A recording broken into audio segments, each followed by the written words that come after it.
Noche de investigación en vivo. Estamos inmersos en la confección, y luego hablaremos de ello, de el 9J. Hoy daremos datos, creo que importantes, localizaciones clave, y dónde va a estar la central de Milenio 3. Pero será luego, ¿por qué? Porque a veces ocurren cosas curiosas. Veréis, una de las preguntas más habituales que a mí me hacen, y llevo muchos años respondiendo a amables cuestiones de otros colegas o de personas interesadas en el misterio, es una, desde luego, ¿cómo empezaste con todo esto? Lo hemos contado una y mil veces. Pero otra es cómo os llegan los casos, cómo van surgiendo elementos para hacer tantos programas, para abordar tantas historias. Bien, aquí diferentes respuestas: la documentación, los libros, toda una vida siguiendo estas historias y estar un poco al cabo de la calle. Pero es verdad que siempre ha sido la audiencia, siempre han sido las personas normales y corrientes las que nos han hecho llegar sus casos. Muchas veces esos casos se pierden en un limbo, no llegan a ningún lado porque no hay elementos concretos. Pero hay veces, y esta noche es una de ellas, en las cuales incluso diferentes personas, diferentes testimonios, sin saberlo entre ellos, coinciden hablándonos de un lugar, por ejemplo.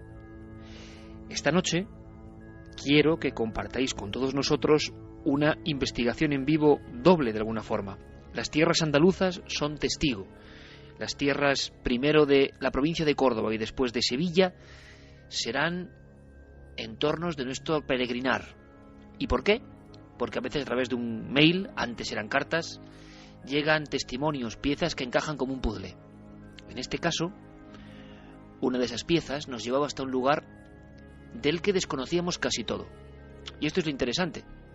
Uno lleva muchos años, el equipo también, y siempre vosotros, siempre la audiencia, sois capaces de sorprendernos, de arrojar historias, datos, elementos para la investigación que son novedosos. Y eso yo creo que es la eterna rueda del misterio que tiene que continuar. En este caso, varias comunicaciones de personas, algunas, tengo que decirlo, bastante asustadas, iban hacia un punto concreto, hacia unas coordenadas. Un lugar que, por lo que tengo entendido, está lejos de todo y de casi todos. Un lugar para el que hay que andar muchas horas si uno quiere llegar. A través de la montaña, a través de la serranía, de parajes agrestes, y de pronto, en mitad de la naturaleza, surge un edificio a bloque. Un edificio funcional, un edificio que, por estar abandonado, impresiona. Esta noche vamos a estar ahí, aunque será solo el primer paso en este caminar. A estas mismas horas, a la 1:34, creo que nuestro compañero Javier Pérez Campos está llegando al lugar, está peinando la zona, está haciendo ese caminar, y en el propio camino, en la propia ruta, ya hay indicaciones, ya historias, ya testimonios que también son parte del fenómeno. La cobertura puede jugarnos una mala pasada esta noche. Yo quiero que sepáis que si se va la conexión no está pasando nada extraordinario. Es que las condiciones son complicadas, delicadas. Iremos sabiendo por qué. Javier Pérez Campos, compañero, en vivo, en directo. Buenas noches. Hola, Iker, buenas noches. ¿Dónde te encuentras ahora mismo? Pues estoy ahora mismo en un sendero de tierra. He dejado atrás una enorme cruz de varios metros de alto en medio de un precipicio. Hemos dejado atrás ese enorme precipicio. Llevamos estamos a 7 kilómetros más incluso de la civilización. Estamos absolutamente, alejados de cualquier tipo de civilización. De hecho, la cobertura no es la mejor, la que pudiéramos desear. Y hemos dejado atrás una enorme cruz de varios metros llamada la Cruz del Ecijano, una cruz que fue construida precisamente prácticamente en el momento de la construcción del edificio al que nos estamos acercando en estos mismos momentos, y que ya de por sí pues tiene gran parte de historia negra, ¿no? Porque esa Cruz del Ecijano fue construida casi por devoción, por una promesa cumplida, Y cuando el hombre que construyó esta cruz, debemos imaginarlo andando esos kilómetros y kilómetros, largas horas, por un sendero complicadísimo, constantemente acompañado por un precipicio al que es difícil alejarse sin sentir vértigo, ¿no?, al acercarte a él. Y cuando él llegó a ese lugar donde erigió esta enorme cruz de granito blanca, que parece, bueno, que es un enorme contraste además en medio de la naturaleza, falleció. Este hombre falleció en ese último intento por cumplir su promesa y bueno, es la primera leyenda que encontramos en el camino. Le voy a pedir a... Sí, le voy a pedir a Yeray, digo, Javier, compañero, que incluso quite la música en este momento, porque yo creo que captemos toda la fuerza del lugar. Tú estás caminando ahora en este entorno, te espera un lugar que vamos a ir descubriendo, pero es que encima en todo este valle escuchamos la naturaleza, escuchamos tus pasos, naturaleza en plena noche, en una comarca maravillosa, en pleno corazón de Córdoba, pero también hay, aparte de esa cruz y de promesas y de aparecidos, está la historia de una serie de luminarias que han acompañado a muchos viandantes como tú ahora mismo a estas mismas horas a lo largo de los últimos años. Eso es, porque bueno, aparte de esta supuesta aparición de este hombre que falleció colocando la cruz en este lugar, ya el lugar, la plena Sierra Virgen de Hornachuelos, siempre acompañada por un pantano, además, bueno, y por el río Bembesa, tiene esas historias de luminarias que parecen emerger en mitad de la noche de ese río y que se pierden en mitad de la montaña. Precisamente por eso se cree que uno de los nombres que se dan a este cerro es el de Cerro de los Ángeles, y también en esa lista de nombres curiosos y de toponimia encontramos otros nombres como el Barranco del Infierno, por ejemplo, que hemos dejado atrás hace unas horas y que desde luego indica un poco lo abrupto del lugar. En ese lugar, en plena noche, en ese caminar, llegando hasta un edificio que luego descubriremos, un edificio que contrasta con lo agreste del entorno. ¿Por qué estaba ahí? ¿Por qué estaba ahí solitario? ¿Por qué esos miles y miles de metros cúbicos de cemento? ¿Qué ocurrió allí? ¿Por qué nos han escrito diferentes personas indicando que ocurren cosas, que han vivido historias de pesadilla? Queremos descubrirlo y queremos que vosotros escuchéis en tiempo real, según Javier Pérez Campos va llegando. Yo creo que va a haber muchas sorpresas, pero incluso en el camino donde estás ahora mismo, que por cierto, ¿tienes buen clima, Javier? ¿Te está acompañando la noche en ese aspecto? Sí, tenemos una noche, además el cielo está completamente claro, unas temperaturas bastante agradables, digamos, que acompañan a esta investigación, porque si no, desde luego, entre lo dificultoso del camino, las horas y horas y horas que tenemos que andar hasta llegar hasta aquí, hasta este lugar, pues es bastante complicado, y aparte, con todo el equipo, con los sacos de dormir, porque vamos a pasar la noche además en este lugar, porque desde luego lanzarse al camino con esta oscuridad absoluta es una auténtica locura. Vas pertrechado de linternas, equipo de walkie-talkies y no se puede acceder con vehículo, digamos, hasta el punto donde tú quieres estar. Sí, hasta este punto no hemos podido acceder con vehículo y bueno, además eso nos ha permitido contactar, bueno, y hablar con otra gente, ¿no?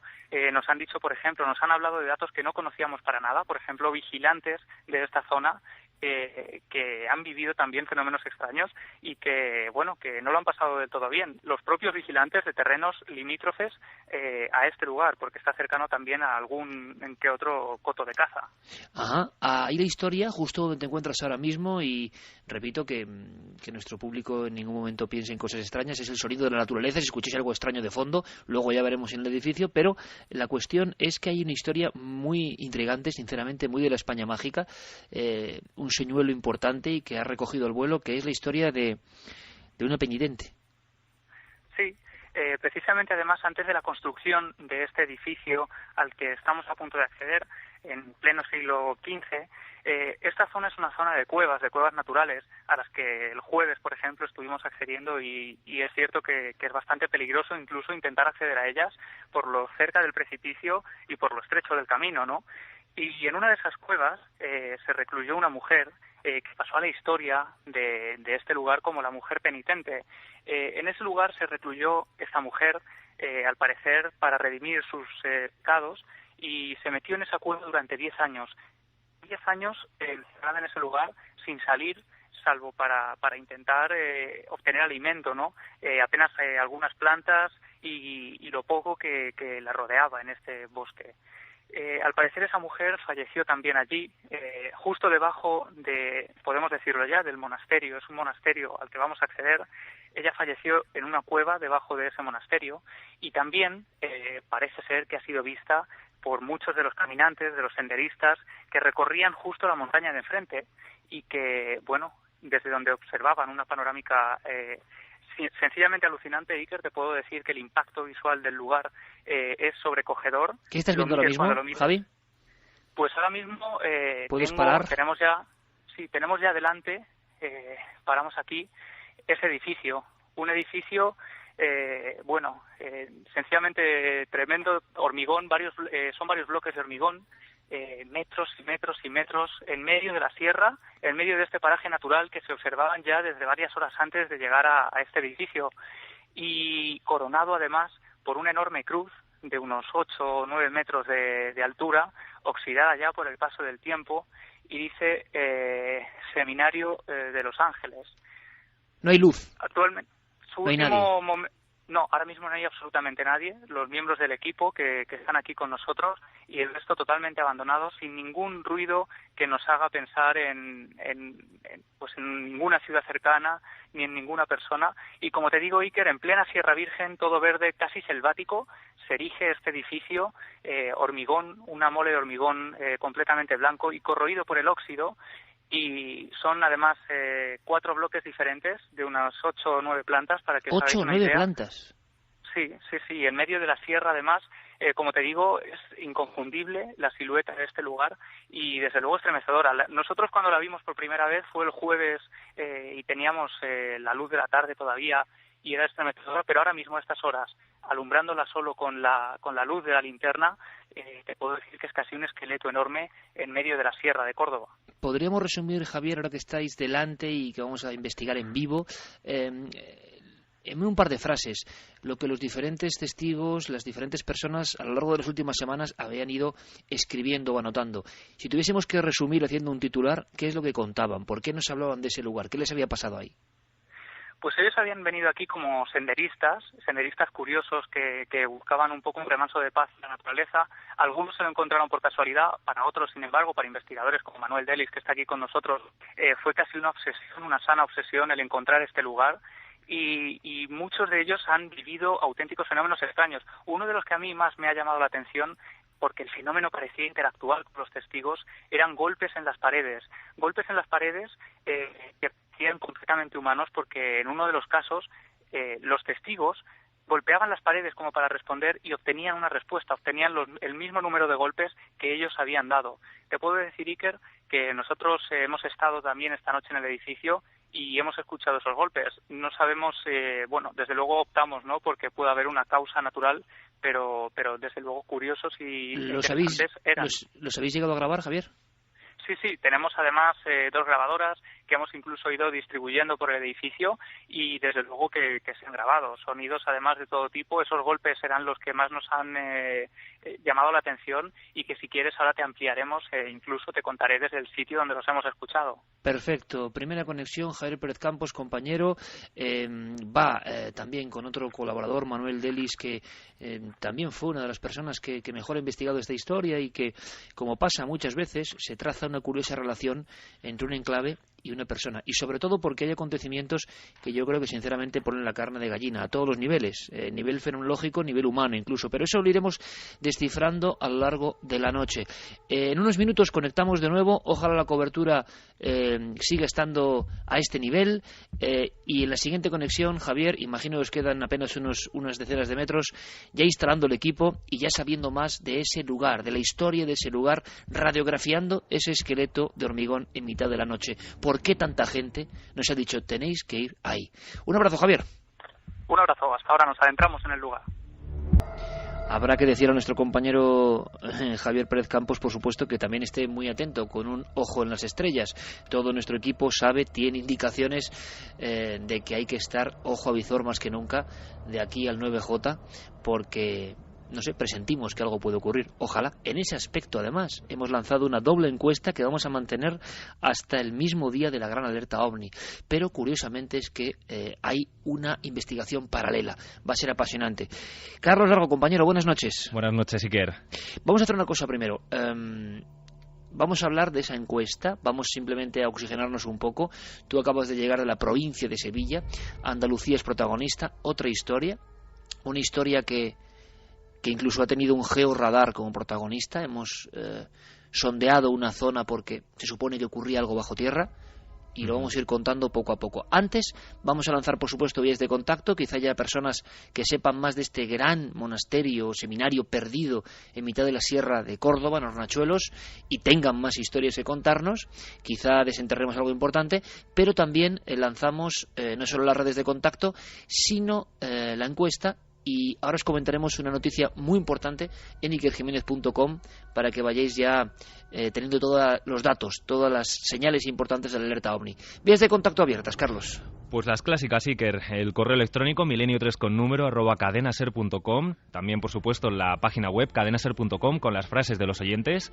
Y las redes sociales tan importantes para ese 9J y para el programa de hoy, por supuesto. En Facebook, en Twitter y en Google+, la nave del misterio. Y hablaba, Iker, de esas dos encuestas que hemos abierto en la página web ikerjimenez.com y que van a ser el debate de la semana durante varios días, que las dejaremos ahí puestas. Una de ellas, la pregunta: ¿se verán ovnis en la noche del 9J? Dos opciones, sí o no. Ahora mismo los resultados están así. El sí se lleva el 64,6% de los votos y el no 35,4%. También tenemos otra encuesta paralela, que bueno, queremos saber la opinión de nuestros oyentes respecto a los ovnis. ¿Qué son los ovnis?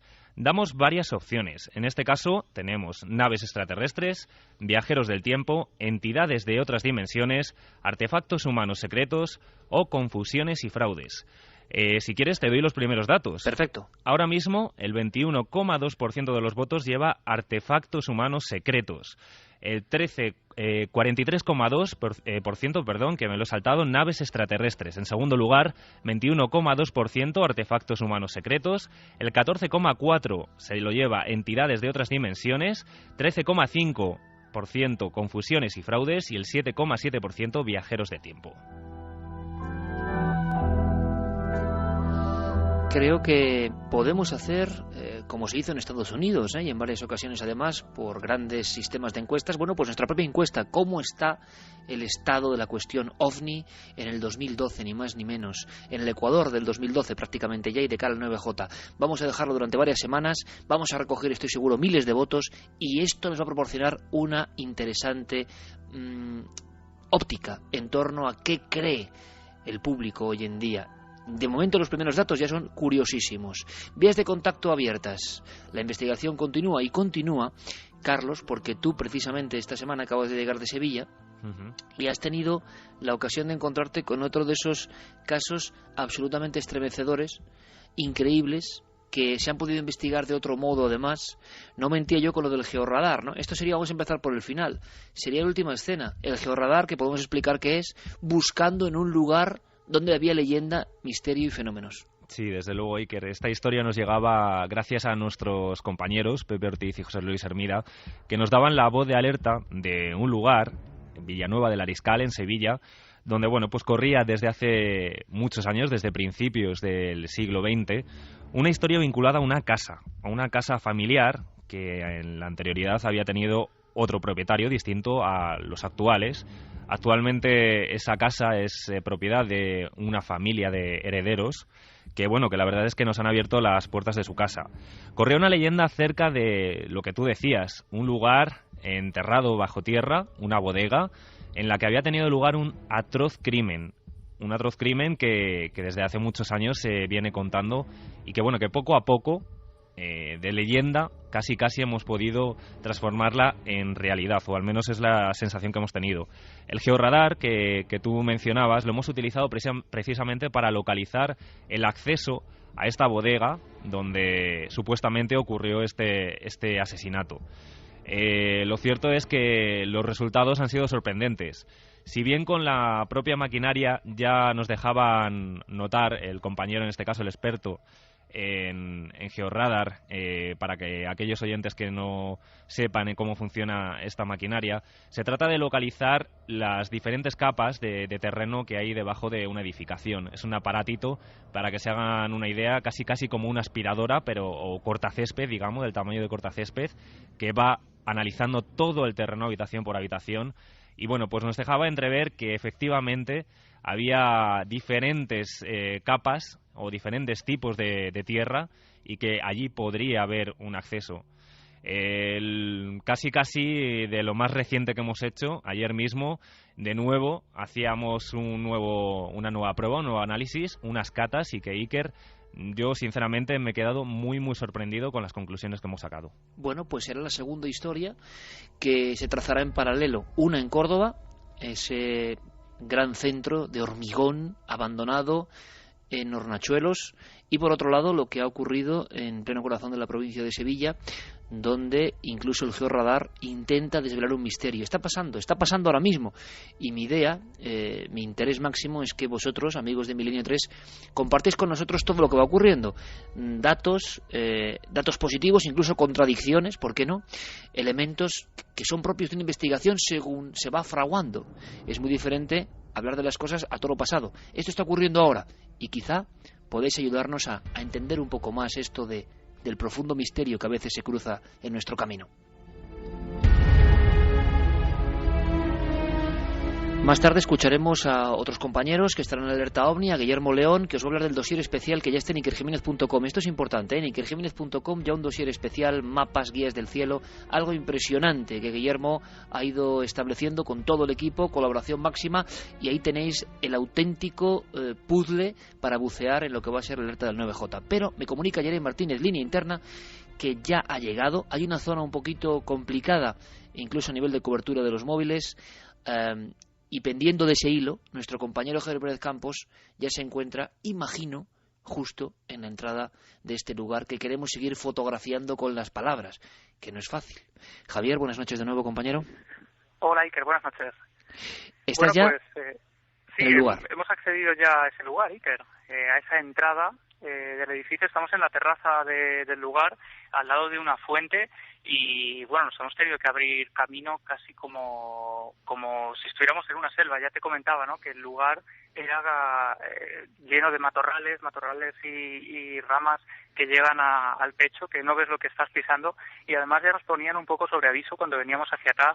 Nos hablaban de que es un lugar con bastante fauna, ¿no? Incluso nos decían, nos alertaban para que tuviéramos cuidado con las víboras, que efectivamente son bastante peligrosas, y más si nos encontramos a esos 7 kilómetros, más de 7 kilómetros caminando de un lugar. Por tanto, tenemos que tener especial precaución, incluso murciélagos que nos han dado algún que otro susto, y alguna que otra rata también, que los miembros del equipo también han visto pululando por el edificio. Claro, y que pueden ser, hay que decirlo también, protagonistas de muchos de los sonidos o de sustos que pueden provocarse. Es decir, es el típico sitio abandonado, gigantesco, y que está siendo devorado poco a poco por la naturaleza, de alguna forma, ¿no? Sí, la naturaleza desde luego se va abriendo paso. Estamos ahora mismo rodeados de montañas y la estampa es sobrecogedora, porque bajo el cielo estrellado, esta enorme mole, varios metros de altura, las ventanas completamente rotas, y ventanas que además han sido protagonistas también en muchos de los fenómenos que los testigos nos comentaban, y que nosotros mismos el jueves, y que cuando llegábamos era una de las primeras cosas que nos llamaban la atención. ¿Qué pasó? Por eso precisamente hemos elegido este lugar. Encima de esa ventana estábamos ya en la terraza, aguardando a los miembros del equipo cuando ya habíamos terminado las grabaciones, las entrevistas y demás, y volvíamos a partir de regreso a Hornachuelos. En ese lugar en concreto, de pronto los miembros del grupo que estábamos aquí formado de testigos y demás señalaban una de las ventanas, porque se estaba abriendo completamente sola. La ventana estaba abriéndose delante de nuestras narices sola, hasta llegar a dar un fuerte golpazo contra una de las paredes, al chocar el pórtico contra la pared, y instantes después, al igual que se había abierto, volvía a cerrarse completamente sola.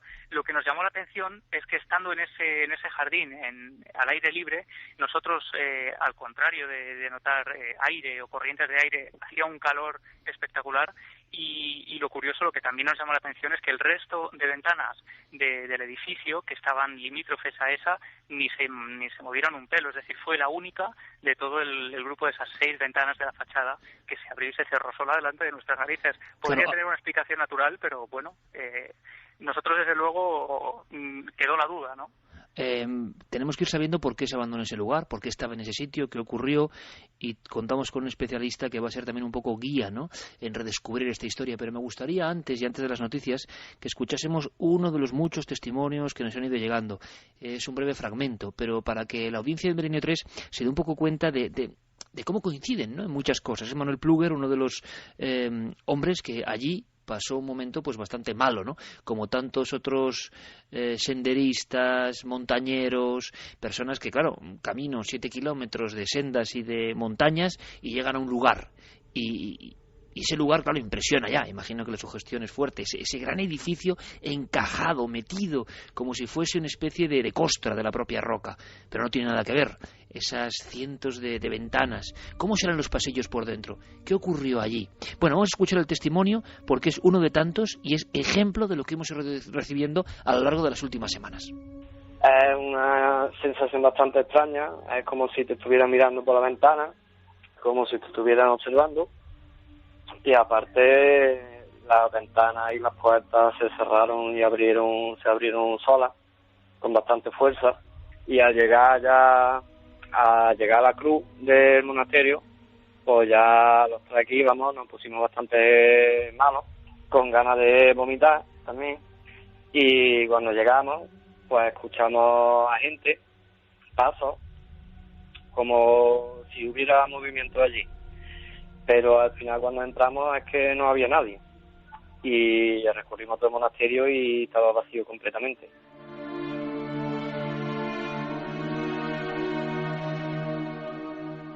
Estamos escuchando el testimonio tipo, más o menos. Otros muchos coinciden, hablan de las ventanas, evidentemente quizá las corrientes internas pueden provocar algo, pero yo estoy deseoso de saber más. ¿Por qué este lugar ha centralizado tantas historias? Desde el camino, desde esos 7 kilómetros de vueltas y revueltas. ¿Por qué está la leyenda de luces, de peregrinas que se aparecen, de extrañas muertes? ¿Qué pasará en este entorno? Bueno, vamos a descubrirlo. Investigación en vivo. Dejemos un respiro, dejemos que nuestros amigos coloquen las grabadoras, que coloquen incluso las cámaras de visión nocturna. Están con sus sacos de dormir, van a pasar la noche ahí. Por supuesto, si ocurre algo, vais a ser los primeros en saberlo junto a nosotros. Ahora de momento nos marchamos con toda la información. Las noticias continúan, siguen, hay que escucharlas. Noticias del misterio en la cadena SER. La primera noticia de la semana nos sitúa en Xultún, Guatemala, donde un equipo de arqueólogos ha hallado el calendario astronómico maya más antiguo conocido hasta el momento. Se trata de pinturas murales del siglo IX que se encontraban en la vivienda de un escribano de la ciudad. Se pueden observar sobre todo centenares de números relacionados con los cálculos del calendario maya. La casa cuenta con 3 paredes intactas, una de ellas cubierta con diminutos signos rojos y negros, que son glifos, que parecen representar los diferentes ciclos del calendario trazado por los mayas. Los investigadores aseguran que este calendario contradice la idea de que el fin del mundo se producirá el 21 de diciembre de este año, ya que han identificado 17 ciclos astronómicos en vez de los 13 que se conocían hasta ahora. El profesor Miguel Rivera Dorado nos habla sobre el hallazgo. Se habla de los ciclos lunares y de los ciclos venusinos.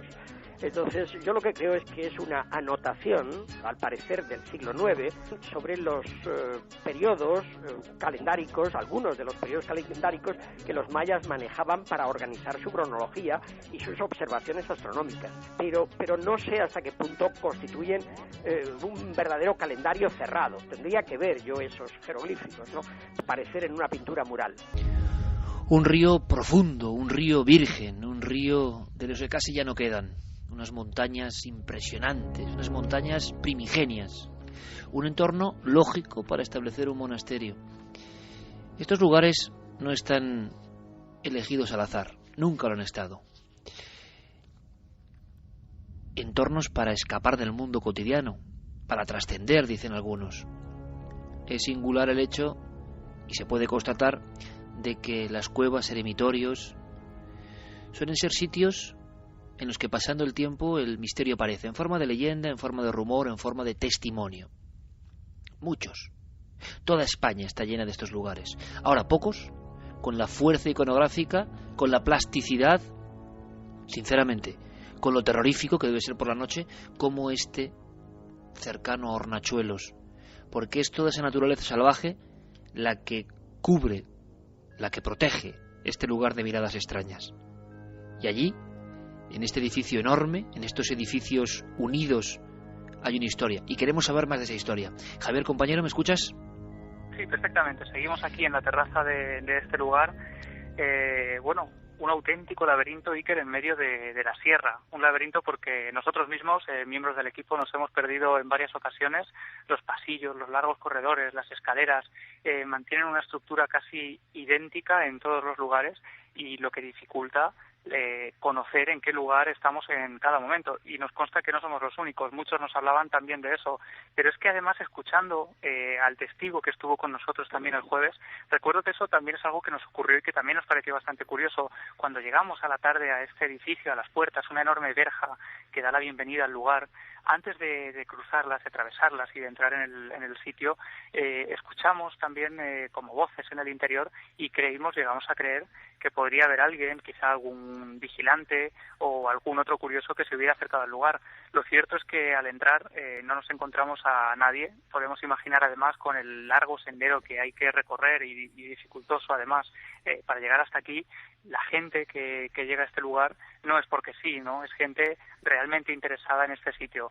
Por tanto, desde luego, cuando nos ocurren estas cosas siempre buscas la respuesta más lógica. Quizá fue el eco que en el barranco pues juega también malas pasadas, ¿no? Ese sonido.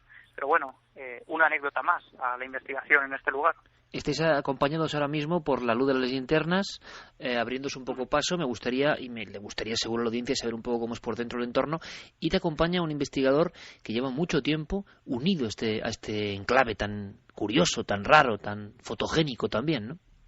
Sí, tenemos la suerte además de contar con él en esta investigación, y en esta noche es Manuel Delis, que ha escrito, ha investigado muchísimo y se ha convertido casi en una sana obsesión para él, porque cuando él empezó a investigar sobre este lugar no había absolutamente o prácticamente ningún dato sobre este sitio. Sin embargo, él con valentía, digamos, se adentró en estos bosques tan cerrados y bueno, tuvo que hacer más de una visita para poder dar con el lugar. Lo cierto es que se encuentra totalmente resguardado, y si no vienes con alguien que lo conozcas, que conozca el camino y la ruta, pues es bastante fácil perderse. Por tanto, yo creo, Iker, que él mejor que yo podría hablarte además de la historia de este lugar, que además, y creo que no por casualidad, se ganó la fama de monasterio maldito. Monasterio maldito, ya con esa especie de aura, ¿no? Por cierto, que me informan compañeros, nos están llegando noticias que andéis con mucho cuidado, porque conocedores de la zona afirman, también puede ser otra leyenda, no lo sé, pero y lo dicen así, es un auténtico nido de serpientes o de víboras este lugar. Lo están contando, Iker, están llegando bastantes mensajes, así que sí que extremen un poquito la precaución. Todos incidiendo en lo mismo, ¿no? Que hay una gran cantidad, por la naturaleza, por el entorno, de víboras, ¿no? Sí, bueno, cuando nosotros veníamos hacia acá, uno de los guardias, de los vigilantes de las zonas cercanas, nos incidían en eso, mucho cuidado con las víboras, porque además, en caso de que sea un macho el que muerde, pues la muerte es una posibilidad más que cercana. Y además, como te digo, Iker, en este lugar tan alejado, a esos 7 kilómetros, casi 2 horas andando, caminando de Hornachuelos, y imagínate en completa oscuridad, porque el jueves regresamos a Hornachuelos ya de madrugada, solo con la luz de las linternas por ese camino. Cuando las apagábamos nos quedábamos como en medio de la nada. Por tanto, incluso ese peligro de quedarse sin pilas en las linternas, con las linternas en medio del bosque, es otro peligro real. Aún quedan sitios aislados en este país nuestro que parece ya hiper escaneado. Manuel, buenas noches. Vamos a ver si me escucha Manuel. No sé. Manuel, ¿me escuchas? Sí, buenas noches. Buenas noches, Manuel. Tú estás, digámoslo así, vinculado a este fenómeno, a este lugar, porque en cierto momento te das cuenta de que pasan cosas muy, muy extrañas. ¿Cuándo descubres, digamos, la historia misteriosa de este monasterio perdido en la serranía? Pues fui a raíz de una conversación que tuve con un buen amigo, investigador también, que es Ángel Rivero, y estábamos hablando, salió el tema de cuál sería el sitio que te gustaría investigar, pero por una razón u otra, pues no te ves capaz o es prácticamente inaccesible. Y me comentó que había un monasterio, un antiguo convento, abandonado en mitad de la Sierra de Córdoba, que no sabía dónde estaba, pero sí sabía que tenía muchísimas leyendas, el sitio era espectacular visualmente, y que la verdad merecía la pena investigarlo, pero en ese momento él no se veía capaz. En ese momento, pues su curiosidad, digamos que me la contagió a mí, y fue cuando empecé un poco a investigarlo. Y fuiste encontrando, Manuel, pacientemente, como suele pasar esto.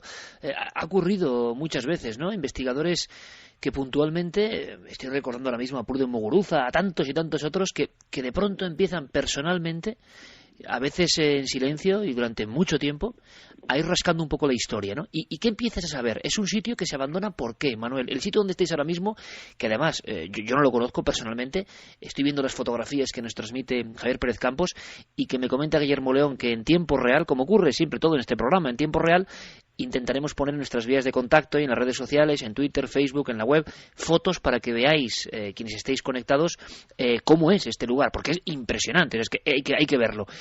¿Por qué se abandonó? ¿Esto qué era, Manuel?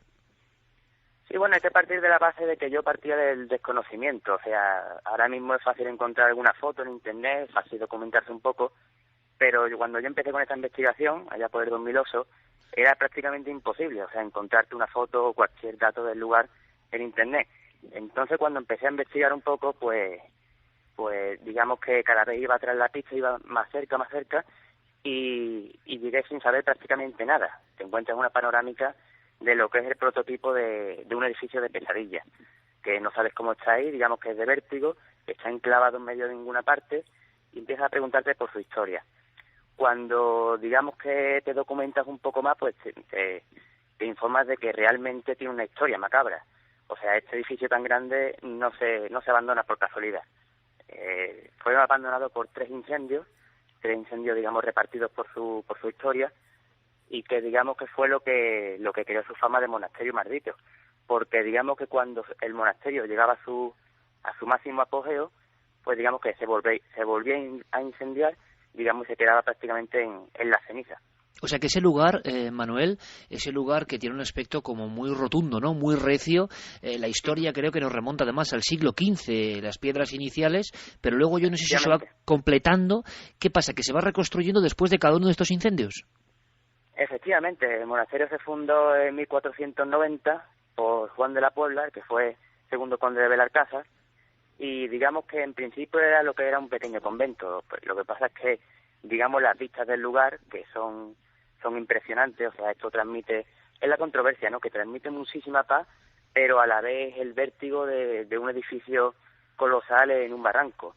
Esto despertó la curiosidad de muchísimos feligreses que decidieron, digamos, mudarse aquí, y acabó siendo lo que es ahora.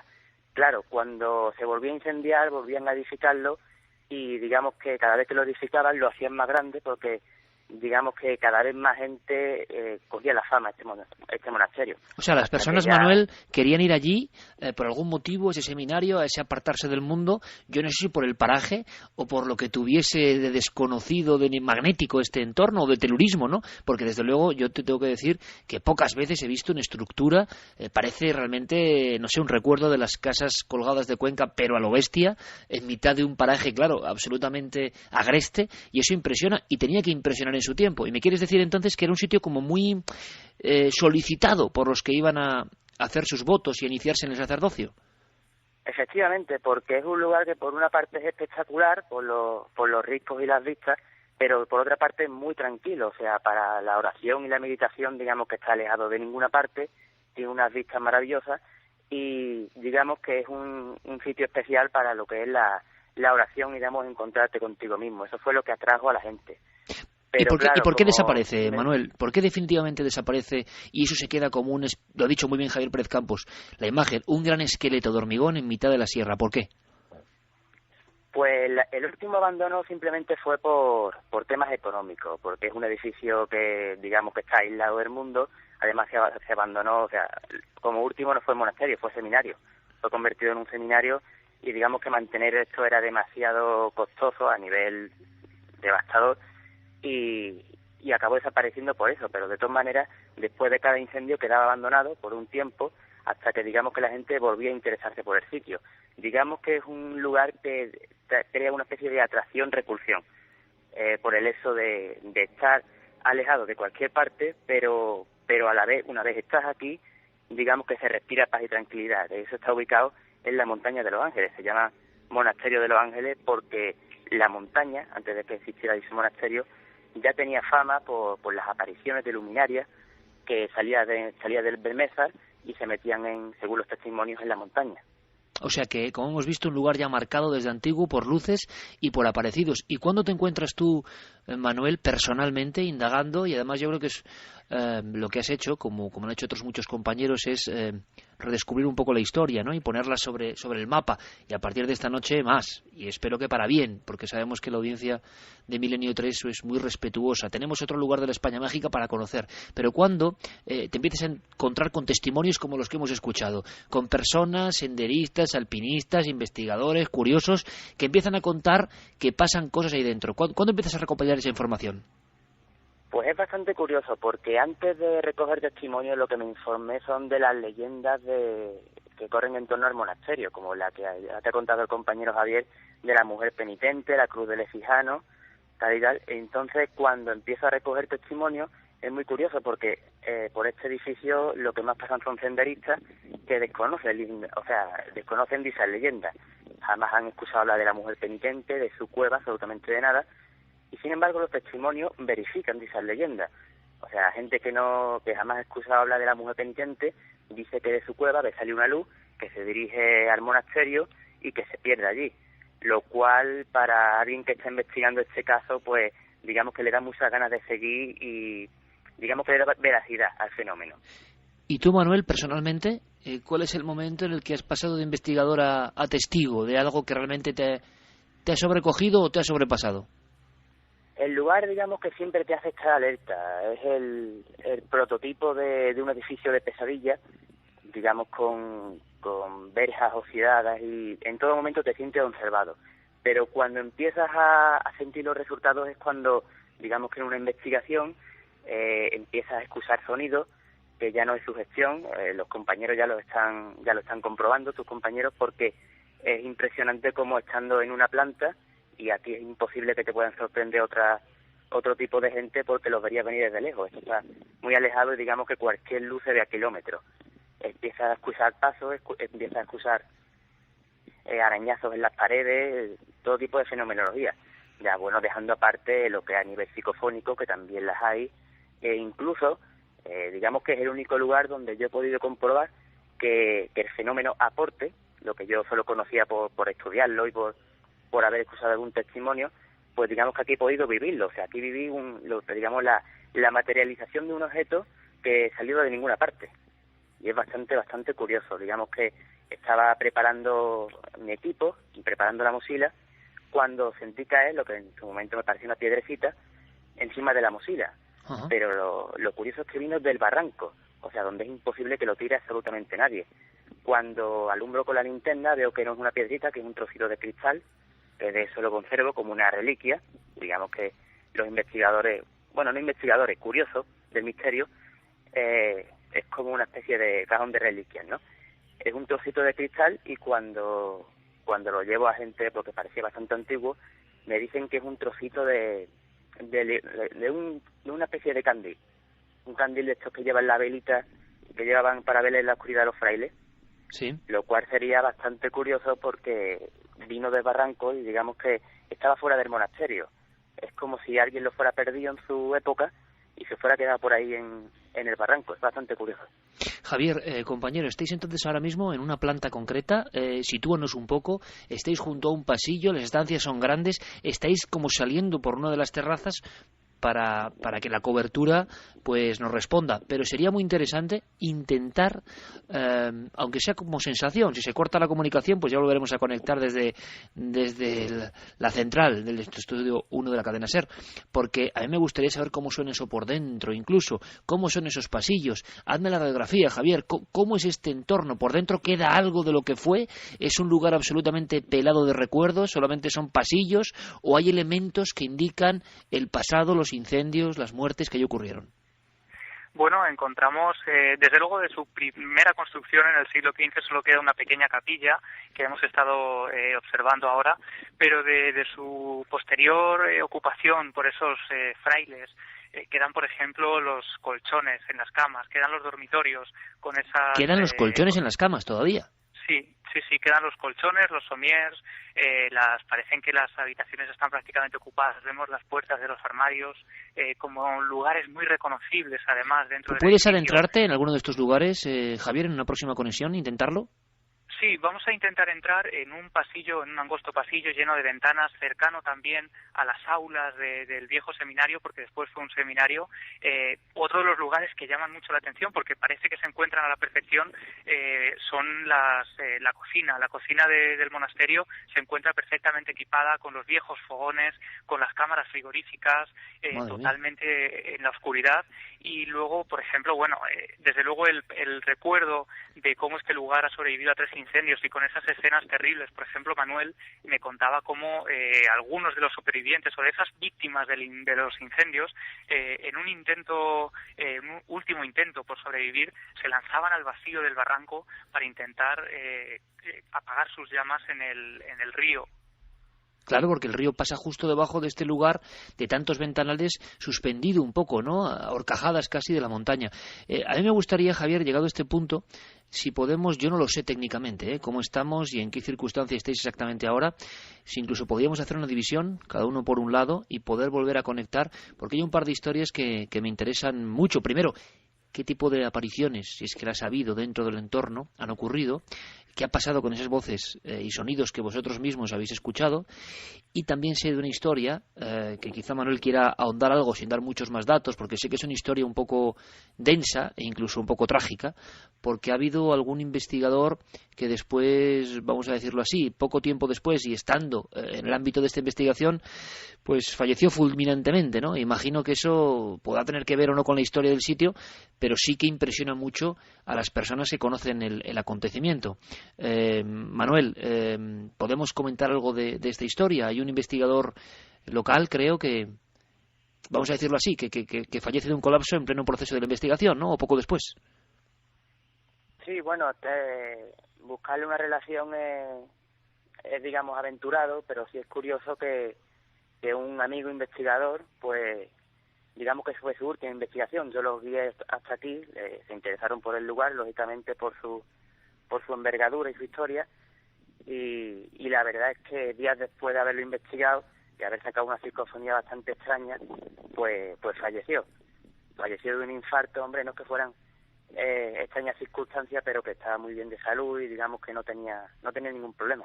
Y se encontraba días antes investigando en ese entorno que tú lo habías abierto un poco, en este monasterio. De eso fue su primera visita. Además, le encantó un material muy interesante, del cual van a pasarme ahora varias información, porque yo no pude acompañarle, yo fui solo el guía en esa ocasión, aquel día tuve que trabajar, pero le guié hasta aquí. Y digamos que sí, que fue su última investigación y que quedó ahí, hombre, que el pobre, digamos que no dio para más. Tienes informaciones que, bueno, iremos completando si es posible, Manuel, y te agradezco mucho la labor y la ayuda y la forma de hacer un poco la crónica de este lugar novedoso para todos nosotros, pero ¿tienes la sensación, la sospecha de que en esa última noche en este lugar, antes del fallecimiento desgraciado de este investigador local, hubo incluso resultados positivos en la obtención de psicofonías? Sí, aquella noche a nivel psicofónico fue brutal, porque se trajeron una psicofonía muy clara, se trajeron además unos sonidos lo que se denominan claricencia, que son sonidos que salen de ninguna parte, pero los escuchas en el momento, pero después no se graban, y siempre vino contándome que aquí se escuchaban muchísimas voces, que el sitio era impresionante y que por supuesto quería volver. O sea que tú... Uh-huh. Dime. No, o sea que Manuel, tú llegaste a escuchar a este investigador al regreso contándote lo que más o menos había ido investigando o había ido obteniendo antes de su muerte. Sí, yo llegué a hablar con él, eso me dijo que estaba encantado con el sitio, que por supuesto quería volver, hombre, no es que se fuera a obsesionar, pero que le haya impactado, además que es un sitio que impacta a cualquiera. Y sí, tenía una investigación pendiente y la verdad es que se quedó ahí. De eso, otro compañero malagueño y yo, digamos que en parte por eso también estamos más ahondando en este lugar, también por él un poco. Es como una especie de trabajo que hay que acabar de alguna manera, ¿no? Efectivamente, es como algo que no es que empezáramos los tres, pero es algo que lo siempre ha estado ahí, siempre como hablamos de tal de terminarlo juntos y tal, y como no pudo ser, pues lo hemos terminado nosotros aparte. Bueno, desde luego me parece impresionante, Manuel, haya relación o no, sí que es una historia humana y que lo estemos contando en el lugar de los hechos. Hay muchos sitios en el misterio español que han sido las últimas investigaciones de muchos jóvenes y no tan jóvenes, ¿no? Y eso también a veces hay que recordarlo. Vamos a hacer una cosa, Javier, Manuel. Vamos a ver si podemos actuar en diferentes puntos. Creo que una de las ideas es conexión por walkie-talkie, que estéis en diferentes puntos que han sido, vamos a decirlo así, calientes o donde ha habido mayor fenomenología, y me gustaría mucho poder asistir a ese momento. Así que os dejamos unos minutos para que os reubiquéis, si os parece, y conectamos en apenas unos instantes y nos seguís dando información de este lugar que estamos escaneando en vivo con vosotros, y yo os lo agradezco enormemente y sé que la audiencia también. Así que hasta dentro de un momento en este monasterio en mitad de la Sierra de Córdoba. Un abrazo, compañeros. Un abrazo, hasta ahora.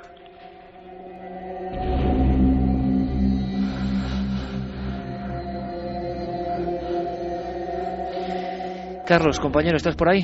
Sí, aquí estamos, Iker. Vamos a hacer una cosa. Vamos a dar unos minutos de descanso a nuestros compañeros, simplemente para saber cómo continúa la investigación, aunque por supuesto si ocurre cualquier cosa, hasta las 4 en punto estaremos muy atentos, porque claro, ya esta historia de uno de los investigadores compañeros que de alguna forma tuvo la desgracia después de investigar, a veces las novelas se quedan cortas, ¿no? Con algunas historias. Vamos con mensajes, si te parece. Carlos, repetimos vías de contacto. Había muchos buenos amigos y esto es un lujo, como siempre en este programa, la audiencia que tenemos, yo me siento muy orgulloso, porque lo que hacían es, por favor, tener mucho cuidado y dar indicaciones a nuestros dos amigos allí en el monasterio esta noche. Y no solo eso, Iker, están llegando testimonios de gente que ha pasado la noche allí también y que dicen y aseguran haber vivido fenómenos muy parecidos a los que hemos escuchado. Pues será información muy interesante para la investigación en vivo de Javier Pérez Campos. Y Carlos, queremos escucharlo, claro que sí, cuéntanos. Vamos a recordar esas vías de contacto. El correo electrónico milenio3@cadenaser.com, las frases de los oyentes de la página web cadenaser.com y las redes sociales, La Nave del Misterio en Facebook, en Twitter y en Google+. Por ejemplo, Eugenio Romero comentaba: la Sierra de Córdoba tiene mucho misterio, asesinatos, desapariciones, apariciones de fantasmas, incluso rituales satánicos. Davido también nos decía: en Córdoba hay muchos sitios conocidos por apariciones, la Torre de la Calahorra y la de la Mal Muerta, el Mirador de las Niñas, una casa situada en el pueblo de Trasierra de Córdoba, la Casa del Piano. Nos ofrecían, como ves, muchos lugares donde también ocurren fenómenos similares. Antonio Lopera nos dice: he ido muchas veces al Seminario de Los Ángeles, allí se escuchan ruidos raros en la cocina y en la segunda planta dicen que en las cuevas hay un tesoro. Todo el mundo parece, Carlos, que coincide en el asunto de gente como conversando, ¿no? Lo que al parecer les ha pasado para sorpresa de nuestro propio equipo en la noche del jueves. Mira, por ejemplo, Aurea también nos decía: conozco el sitio, vivo muy cerca y es un lugar tremendamente mágico, naturaleza casi virgen en plena Sierra Morena, muy cerca vive el llamado ermitaño, solo, como guardián de los misterios, espero que lo hayan podido visitar. Pepe también nos decía: espectacular lugar donde merece la pena visitar y donde sin duda pasan cosas muy raras, ruidos, movimientos dentro del edificio. Merece la pena visitar este lugar en Hornachuelos, siempre lo recordarás. Y uno de los testimonios que te decía Iker, por ejemplo, es Rafael Santiago Villegas, que nos decía: aproximadamente a 2 kilómetros del monasterio se encuentra un criadero de buitres ubicado en unas rocas. Yo pertenezco a un club de mountain bike de un pueblo vecino, Posadas. Cada junio, coincidiendo con la luna llena, organizamos una ruta nocturna. Hace 4 años decidimos hacer esa ruta y reconozco que en mi vida había sentido una sensación igual. Parecía como que desde las ventanas alguien te observaba. Tengo 2 amigos que han pasado la noche en el monasterio y me han asegurado que en ese edificio ocurre algo difícil de explicar. Y me han asegurado que desde luego lo pasaron muy muy mal. Juan Manuel también, por ejemplo, para terminar, nos decía Iker: soy vecino de la zona, el lugar es escalofriante y los ruidos son verdad, yo los he podido escuchar. Es curioso lo de la zona de las montañas de Los Ángeles y el Barranco del Infierno, y en medio, claro, un lugar con la Gran Cruz, ese edificio con ventanas oscuras como ojos que miran hacia el río y hacia la sierra, una vegetación espectacular que a mí me recuerda, sinceramente, el lugar más parecido que yo he visto es trabajando en la investigación de tumbas sin nombre. Carmen se acordará muy bien, en la noche en Sierra Morena, incluso escuchar casi el sonido y la presencia, ¿no? Escuchar la presencia sin verlo del lince ibérico. De verdad que es un entorno impresionante que no es el mismo, pero desde luego se le parece mucho, y de noche tiene que ser realmente impactante. Nuestros amigos vagan por esos pasillos, y también hay que decir una cosa: evidentemente es tan peculiar, solo por conocer este lugar, sean más o menos ciertos los hechos y comprobables, solo por ver estas fotos de la España mágica que ahora Guillermo ha puesto en nuestra web, en ikerjimenez.com y en las redes sociales, ya merece la pena. Es como descubrir un entorno nuevo. Pero hablando de descubrimientos, Carlos, y dándoles tiempo a nuestros amigos, que por supuesto trazamos línea de conexión directa, si pasara cualquier cosa, por supuesto cualquier emergencia, porque también nos escribe gente, Carlos, diciendo que no solo hay reptiles, víboras, que están lejos de cualquier lugar, digamos, con atención médica, sino que además puede haber ganado bravo. O sea, digo, bueno, esto ya lo tiene todo. Hay que tener cuidado, pero físicamente, ¿no?, con nuestros compañeros. Parece ser, además, sí, que me estaba acordando también, no sé si recuerdas cuando fuimos al Monte Abantos, que también nos lo avisaron. Es un lugar que está poblado prácticamente de todo tipo de fauna, y sí que nos llegaban muchos mensajes también avisando precisamente de eso. Pues gracias por estar alerta. La investigación la hacemos todos, y Carlos ha tenido, dando tiempo a nuestros compañeros, Carlos ha tenido la oportunidad una vez más de toparse pues con un caso muy fuerte, tremendamente fuerte, que vamos a intentar resumir. Yo no sé, Carlos, si para dar un impacto brutal en este momento podíamos incluso recuperar un documento sonoro, una psicofonía. Creo que sabes a qué me refiero perfectamente, porque podría ser un poco la puerta de inicio de esta investigación que acababa con el equipo de Cuarto Milenio manejando un georradar e intentando descubrir si había una oquedad o una habitación secreta en una finca. Vamos a empezar con este documento, si te parece. Cuéntanos y cuéntanos la historia, porque yo no sé qué es esta psicofonía, pero sí que sé que es impresionante. O sea, de verdad que se escucha bastante bien. Bueno, pues mira, para situar a los oyentes, esta grabación la realizaron nuestros compañeros, como decíamos, Pepe Ortiz y José Luis Hermida, en una casa en Villanueva del Ariscal, en la provincia de Sevilla. La casa es conocida desde hace mucho tiempo como la Casa del Magistral. Ahora descubriremos poquito a poco por qué se llama así. Y bueno, para que todos lo sepan, también tiene otro nombre, la Casa Santa Justa. Justa es, digamos, la matriarca, o era la matriarca, la abuela de la familia que nos ha atendido y que, bueno, pues nos ha concedido un montón de entrevistas. Esta psicofonía la grabaron, como decimos, hace tan solo unos días, Pepe Ortiz y José Luis Hermida, en un lugar muy importante para la investigación, que son unas escaleras que suben a la planta de arriba, porque esta casa tiene dos pisos, y bueno, donde se producen una serie de fenómenos muy extraños desde prácticamente a principios del siglo XX, cuando cambiaron los moradores de este edificio. Si te parece, vamos a escucharla sin decir lo que creemos o interpretamos que se escucha, y luego, si quieres, damos más pistas. Vale, Carlos, decimos que es un nombre.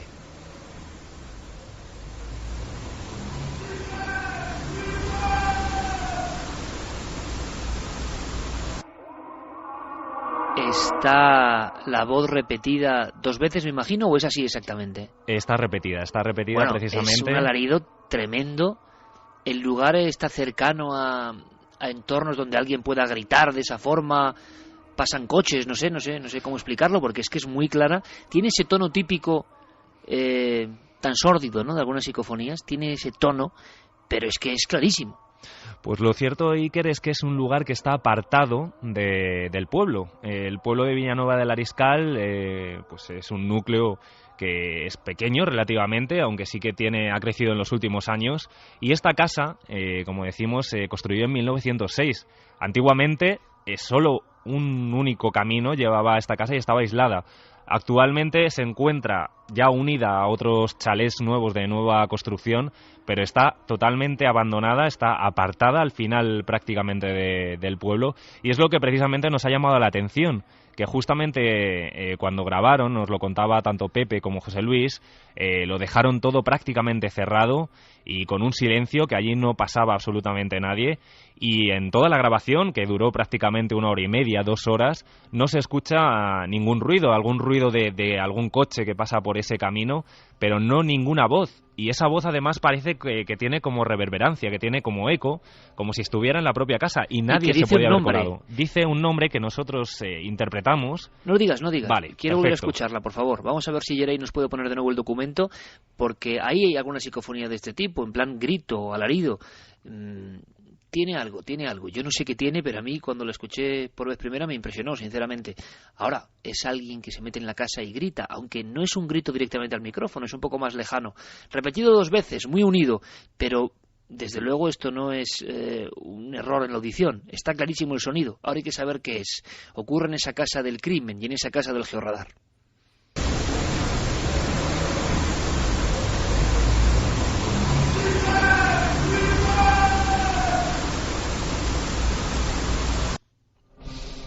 ¿Qué crees que dice? ¿Qué creéis que dicen los investigadores? ¿Piensan, tienen una teoría, Carlos? Pues tanto Pepe como José Luis, y yo también me sumo a ellos, escuchamos un nombre, y ese nombre es Miguel. Miguel, escuchamos de nuevo, a ver si la pareidolia auditiva da su efecto o no, si alguien, pues digamos, se reafirma en lo que había escuchado por vez primera, en lo que había llegado a su cerebro, o ahora cambian de idea, ¿no? Y esto nunca se sabe si está bien o no, pero es lo que piensan los investigadores locales, Pepe Ortiz, José Luis Hermida, esos buenos compañeros, sabuesos, veteranos y que siempre están al cabo de la calle y siempre con magníficas aportaciones, y lo graban ellos directamente, y desde luego me parecen gente de absoluta confianza. Que pueda ser un error, que pueda ser no sé qué, pues no lo sé, pero dirá Miguel. Escuchamos.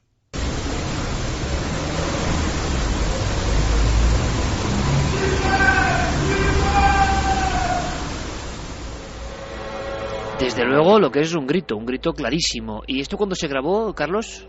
Pues esto se grabó hace unos 15 días aproximadamente. Hace unos 15 días tan solo. Sí, porque fue unos días previos a cuando acudimos allí para grabar en la casa, para el programa de televisión, para Cuarto Milenio. Ellos fueron previamente, precisamente porque miembros de la familia, hace unos cuantos años, hicieron también una grabación psicofónica por todo lo que estaban viviendo en el mismo punto, en la escalera. Y lograron también conseguir resultados, tintineos de relojes como antiguos, como carrillones, voces, conversaciones que prácticamente no se entendían. Y justamente intentaron reproducir la misma investigación particular que había hecho la familia y consiguieron esta voz. En toda la grabación no se escucha prácticamente nada más. Carlos, ¿qué conexión puede haber con la realidad de un Miguel en ese entorno, con la historia de su supuesto crimen? Cuéntanos. Pues indagando, nuestros 2 amigos sí que lograron sacar ese nombre o relacionarlo con una persona que podía haber vivido en la casa.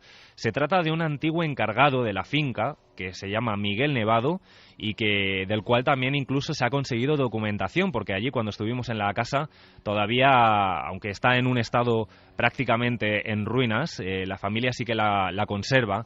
Y bueno, pues hay objetos, hay muebles antiguos, incluso hay un baúl muy misterioso de un personaje que vivió en torno a 1906-1910, que se relaciona con un crimen. Y bueno, mira, por ejemplo, tenemos un corte precisamente de Pepe que nos aclara un poco más acerca de este personaje, de Miguel. Tuve que investigar también a ver si en esa casa había vivido, había prestado sus servicios a algún hombre que se llamase, o una persona que se llamase Miguel, claro está. Pues, ¿cuál sería mi sorpresa? Que allí hubo una persona, un trabajador, que se llamó Miguel Nevado. Y tanto es así, que tengo en mi poder una nota de una liquidación de un trabajo de unas 224 pesetas. Le estoy hablando del año 1952. Carlos, historias del pasado, historias de trabajadores de ese lugar e historias que conducen hacia un primer crimen y un emparedamiento. Sí. Un hecho como muy siniestro, una muerte desde luego a destiempo, muerte luctuosa, emparedamiento, y a partir de ahí una serie de fenómenos que se prolongan en el tiempo, como estamos viendo casi hasta hoy. Sí, además lo primero que te puedes encontrar nada más llegar a la casa es una verja que interrumpe el paso. Allí pone Santa Justa. Como decíamos, es el nombre de una de las personas, digamos, de la matriarca de esta familia, cuyo marido compró la casa al anterior propietario y se la regaló como un homenaje, digamos, a su mujer. Anteriormente, en 1906, es cuando se construye esta casa y, bueno, pues el primer morador es un canónigo, el canónigo magistral de la Catedral de Sevilla, llamado José Roca y Ponsa. Este hombre vivía acompañado de una especie de ama de llaves, de criada, que se llamaba Dolores Sánchez, o al menos así es lo que han podido rescatar también nuestros amigos investigadores, que es como se la conocía en el pueblo. Lo cierto es que era una mujer que se relacionaba, pero pocas veces, porque únicamente iba al pueblo, como decíamos, estaba apartada totalmente la casa de lo que era el núcleo central del pueblo, pues para hacer tareas de compras, de alimentos para este canónigo. Y bueno, pues parece ser que con los años esta mujer desapareció. No se supo nada de ella. En pocos días nadie del pueblo tenía ninguna noticia.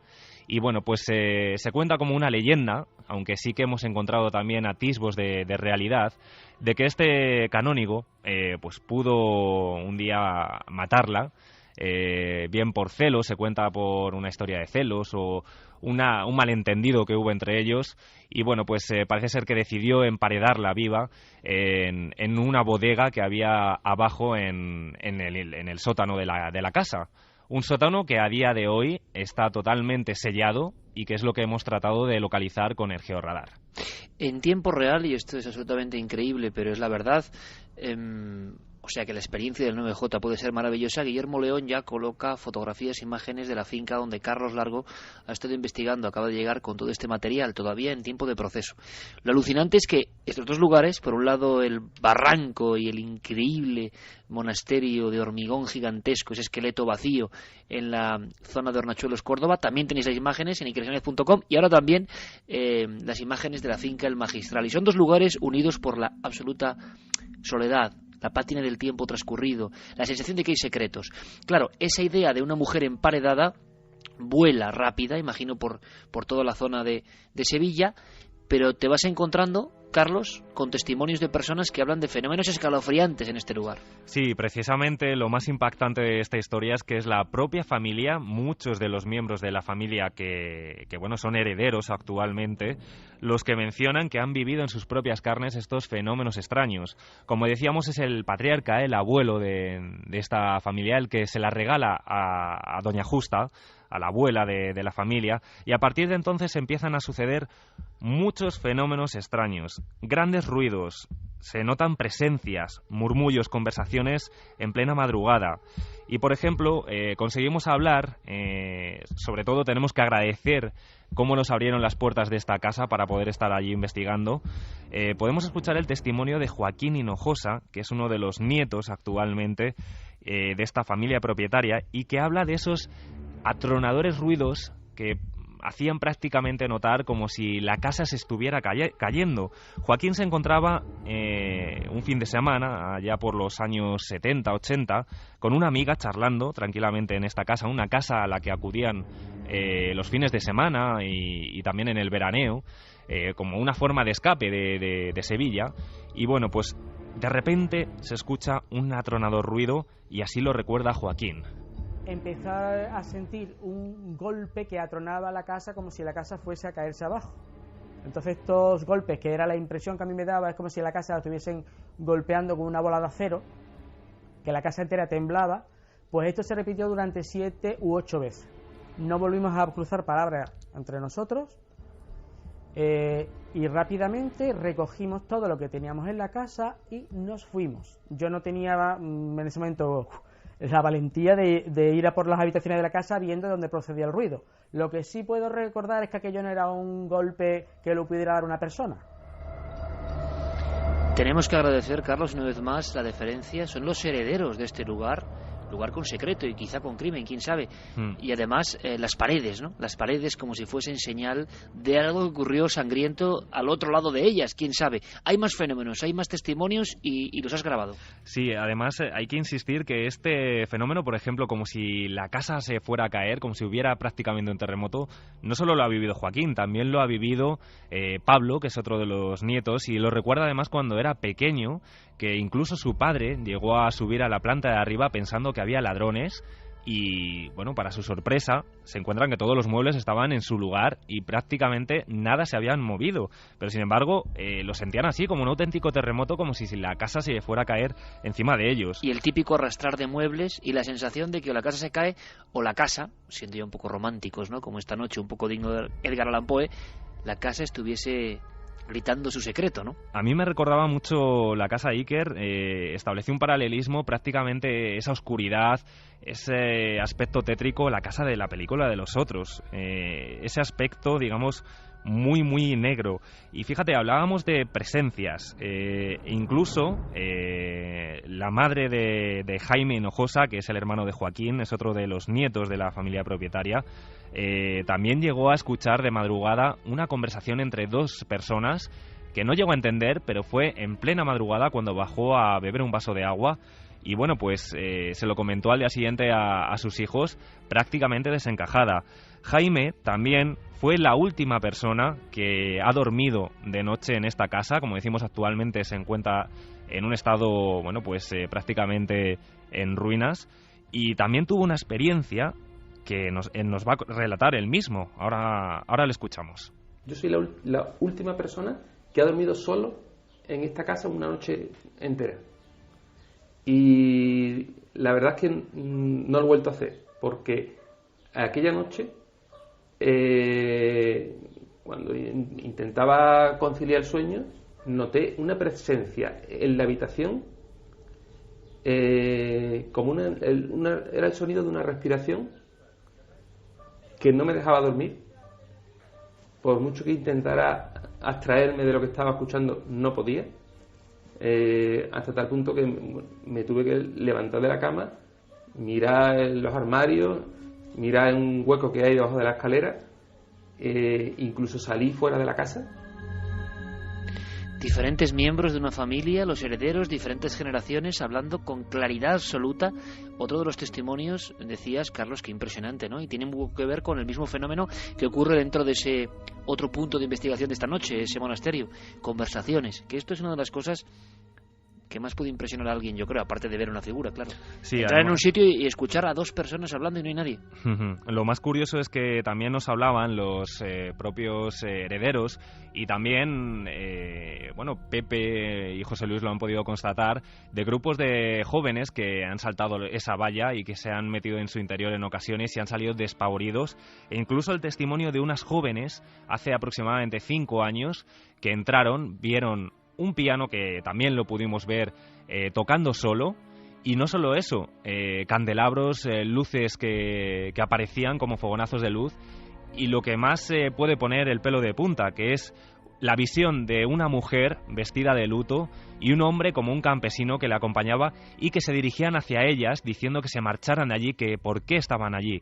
Estas chicas, bueno, nos han dado el permiso para poder contar el testimonio, pero están actualmente o han estado en tratamiento psicológico por la fuerte experiencia que tuvieron. ¿A raíz de ese acontecimiento tuvieron que recibir asistencia médica? Asistencia médica, y hasta hace muy poco tiempo han ido mejorando, porque lo tienen como un recuerdo muy, muy impactante, precisamente que esas dos figuras, esa mujer vestida de luto y ese campesino, se dirigieran a ellas diciéndoles que se marcharan.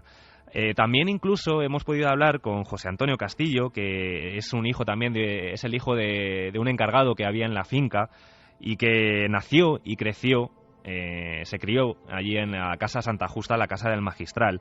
Él también ha sido testigo de movimiento de objetos en la planta de arriba, una planta en la que también nosotros intentamos en la investigación probar, digamos, si se producían fenómenos. Llevamos a perros de rescate, esos perros que además tú conoces porque pertenecen a un grupo que nos acompañó también en Belchite y que se comportaron de manera muy extraña en las habitaciones de la planta superior. Pues bien, José Antonio Castillo nos habla de unos movimientos, de una mecedora, de una butaca y de una cuna que actualmente también están en la casa. Yo subía arriba, porque a mí siempre me ha atraído la parte de arriba, y yo había veces que subía y esa butaca la veía moviéndose junto a la cuna de metal que había allí. Y claro, a mí me extrañaba porque allí ventanas cerradas, puertas cerradas, y que se moviera la mecedora. Y yo algunas veces pues, la tocaba, la dejaba quieta, me daba la vuelta para subir la escalera o para subir a la otra parte de arriba, y empezaba otra vez la mecedora a mover. Acaba de nombrar este hombre nombres, apellidos, testimonios, un arquetipo absolutamente clásico y que espanta bastante, ¿no? Y que las películas incluso nos han contado una y mil veces, una mecedora. Lo curioso es que estas personas son valientes y hablan, pero en cuantos inmuebles de este tipo pueden ocurrir cosas similares. Yo creo que el colofón, aunque seguimos investigando, es tiempo real, se está investigando ahora mismo de alguna manera, es descubrir ese hueco, ese lugar, ese secreto donde pudo estar enterrado este cuerpo del crimen, legendario o no. Por eso, ahora entendéis, amigos y amigas de Milenio 3, llevamos el georradar, no solo los perros, sino el georradar. Y lo que podemos decir, que no sé si se puede decir a estas horas o no, Carlos, es que el hallazgo es, vamos, puede ser casual, pero sorprendente, ¿no? Sorprendente desde luego, porque como tú decías, esta historia sí que era conocida en el pueblo de Villanueva del Ariscal. Incluso nos contaban algunos vecinos, como Ángela, que la gente mayor se santiguaba en la misma puerta de la Casa Santa Justa porque había escuchado, mejor dicho, de esta historia, de este crimen de Dolores Sánchez, que incluso uno de los miembros de la familia, que era investigador, José Rafael Abascal, pues llegó a investigar con los bodegueros antiguos de la casa para saber si había un acceso a digamos, para poder investigar esta historia. También incluso amenazaban a los niños pequeños con encerrarles allí en la casa del magistral. Como tú decías, nosotros ayer, en este caso, tanto Pepe como José Luis fueron un paso más. La familia dio permiso para hacer unas catas en aquellos lugares en los que se creía que podía estar ese acceso a la bodega. Y bueno, los resultados es que, bueno, pues en este caso Jaime, que le escuchábamos, es arquitecto, junto a también un equipo grande de albañiles, de obreros que estuvieron allí haciendo distintas pruebas, extrayendo tierra, pues sacaron como conclusión que sí, que efectivamente esa tierra era diferente a la que había en otros lugares y que había un espacio diáfano antiguamente. Lo que pasa que alguien de esa familia se encargó de taparlo, pues porque conocía o sabía de esa historia seguramente.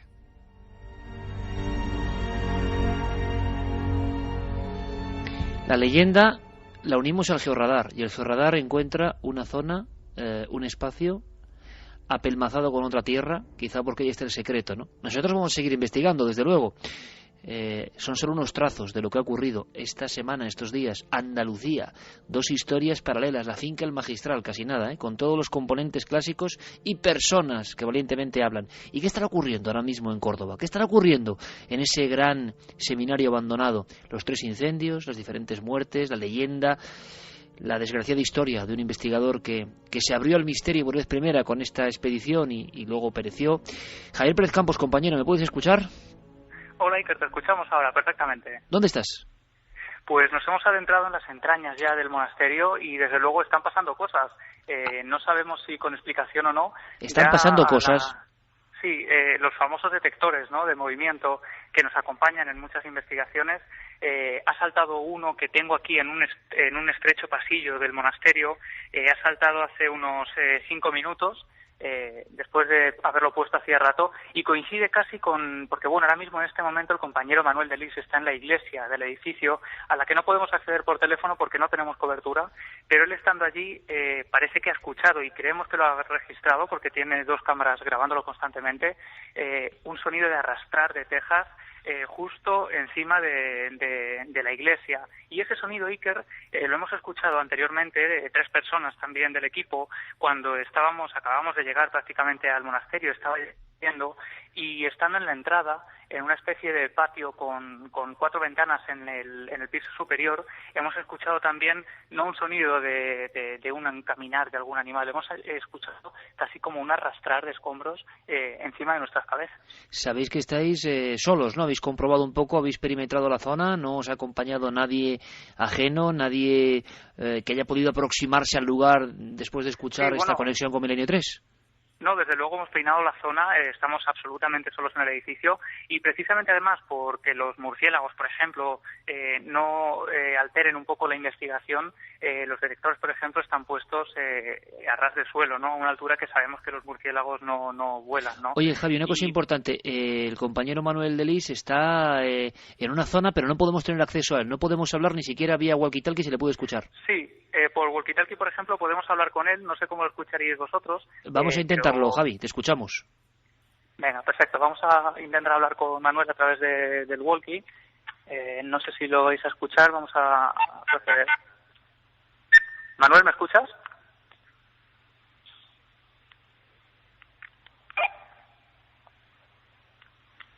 Manuel, ¿me escuchas?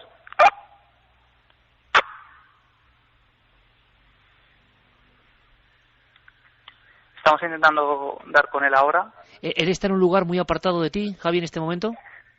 Sí, está a varios metros. Mira, ahora mismo lo tenemos. Escuchamos. Manuel, ¿nos escuchas ahora mismo?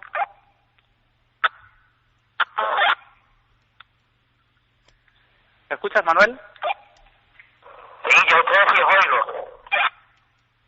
Pregúntale, Javier, perfectamente, pregúntale, no sé si me escucha directamente o si no se lo preguntas tú, Javier, en esta conexión triple en mitad del lugar, él está en la cripta, en la iglesia, ¿qué es lo que ha pasado? Que nos cuente, por favor, en primera persona, ¿qué ha escuchado?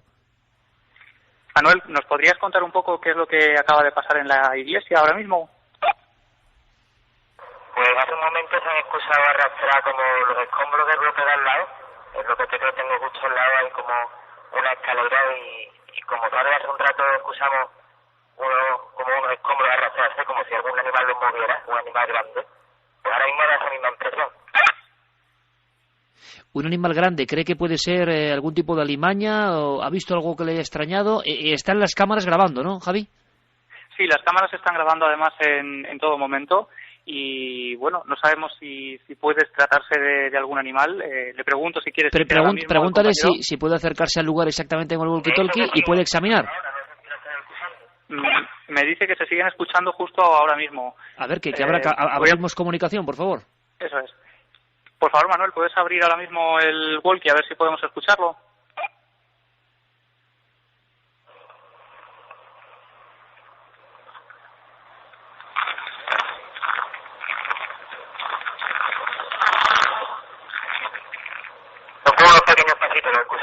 Hemos escuchado algo, pero ¿son tus propios pasos? Pregúntale, Javier, si son sus propios pasos o está escuchando algo directamente, que se dirija de inmediato hacia el lugar, por favor. Manuel, me pide Iker si por favor puedes dirigirte al lugar del que estás escuchando esos ruidos. Se dirige ya hacia allá el compañero. Y como te digo, Iker, desde luego, por ejemplo, cuando estamos ahora mismo en lo que hemos dicho que es el campamento base, ¿no? Porque es el sitio más alejado de los animales, desde el que tenemos controlado también el patio y la entrada a esa iglesia. Por tanto, desde aquí prácticamente podemos ver que no hay absolutamente nadie merodeando, ni siquiera por esas ventanas que rodean a todo el edificio. Cada menos de medio metro hay una ventana que taladra esta gran mole de... ¿Estáis en diferentes plantas, Javier? Sí, él está en la parte de 2 plantas más abajo y nosotros estamos 2 más arriba. Y bueno, como te decía, estando aquí cenando incluso hemos escuchado una especie de golpes, parecían golpes en las paredes, pero lo cierto es que estas paredes son bastante gruesas e incluso intentando golpearlas ahora no retumban, no tienen esa especie de eco. Javier, vamos a ver, ahora estoy seguro que me mataría toda la audiencia si yo dijese que gracias por la investigación, por la conexión y que continuamos con otros temas, pero evidentemente hay que dar paso a los compañeros de las noticias. Yo no sé qué está pasando, pero tenemos que contarlo, así que mantenemos abierta, por supuesto, la línea de investigación, las noticias, y volvemos en Milenio 3 en esta noche de investigación en vivo. Queridos a 3:12, en este año tan simbólico, tan especial, tan crudo, podemos tener unas horas para olvidarnos de todo y de casi todos, para mirar al cielo, para hacernos las grandes preguntas, para sentirnos muy pequeños y muy grandes a la vez. Porque, ¿qué seremos capaces de hacer? ¿Qué seréis capaces de hacer con las redes sociales? Con Facebook, con Twitter, con lo que va a montar Guillermo León. Me hablaba mi buen compañero, mi hermano cósmico Guillermo León de Sevilla, me decía, ¿y si hacemos que la gente, incluso con webcams, logremos hacer una especie de gran coordenada, de gran alerta webcam, situándola hacia las propias ventanas, da igual dónde vivas, con tal de que veas un pedazo de cielo, da igual tu región? Habrá en muchos puntos amigos de este programa, amigos de toda la vida, amigos que con el mismo entusiasmo, la misma pasión, la misma forma de sentir las cosas, estarán en algunos lugares, cerca del mar, cerca de la campiña, cerca de la llanura, en las montañas, y en esos lugares podréis acudir, siempre con el respeto, siempre con ese anhelo, siempre con la forma de ser que habéis demostrado a lo largo de 10 años. ¿Qué mejor forma, amigos, pienso yo, de celebrar eso? Una década en la radio ininterrumpida, todos los fines de mi semana con vosotros, una larga labor, y os queremos agradecer toda esa compañía. ¿Y cuál es el clásico? ¿Cuál es la forma? ¿Cuál es la manera? Pues una alerta OVNI. A mí me parecía algo, sinceramente, que quizá ya, haciéndolo una vez, ¿para qué repetir? Y pasaban los años, y la gente nos decía, Iker, ¿cuándo una alerta OVNI? Pues quizás sea el momento, pero va a ser, os lo aseguro, todavía mucho más auténtica. ¿Más auténtica? Pues muy sencillo, imaginaos que cualquier persona, por ejemplo, Enrique Chazarra, que estará en el balcón de La Rioja, en el puerto de Herrera, en Álava, observa algo, con la gente que está allí. Ese algo se puede grabar directamente con el móvil. Ese algo podemos recibirlo en tiempo real. En nuestra sede central de datos, diremos el lugar, en nuestra sede central de datos, nosotros iremos rebotando toda esa información. Y los tentáculos del mundo, los tentáculos de la red, la radio, la red y las redes sociales unidas, emitirán y harán eco de esa información. Podremos veros de alguna forma en esos lugares. Podremos saber cómo está la noche en ciertos sitios. Podremos comprobar con nuestros ojos en un experimento multimedia, yo creo que jamás realizado, si hay un planeta, un satélite que nos confunde, y podremos corroborar los datos. Y podremos, si hay algo anómalo, observarlo, porque esa noche del 9 de junio, decenas de miles de cámaras digitales, porque la diferencia es que hoy uno es una central informativa y puede enviar esa información, decenas, ¿por qué no cientos de miles de cámaras digitales estarán vigilando los cielos de todo el mundo, más allá de lo físico, lo tangible y lo explicable? Si esas señales pueden darse, es la noche ideal, la noche perfecta, la noche en la que más vigilantes va a haber, con los medios nunca soñados, con la posibilidad de intercambiar toda esa información en tiempo real, de cotejarla entre todos. Va a ser la alerta más común que nunca. Vamos a investigar de verdad a fondo, vamos a hacerlo entre todos. Y me diréis, ¿y dónde puedo acudir? Pues muy bien, si tú estás dispuesto, amigo o amiga de Milenio 3, tenga la edad que tengas, con tal de que poseas esa ilusión que no se haya marchitado en ti, vamos a ir dando punto por punto en las redes sociales. Toda la información la tenéis en ikerjimenez.com, como siempre. Guillermo León al mando del mundo digital. Vamos a ir dando los puntos donde esos amigos van a estar de vigilancia. Esos puestos avanzados, esos puestos de corresponsalía donde podéis acudir. Pero también, por supuesto, desde cualquier otro rincón, si no podéis ir a estos sitios, podéis hacer vuestra propia alerta OVNI. Prismáticos preparados, móvil preparado y posibilidad de ponerse en contacto con nosotros de inmediato, por un mensaje, por un mail, por un muro de Facebook, claro que sí.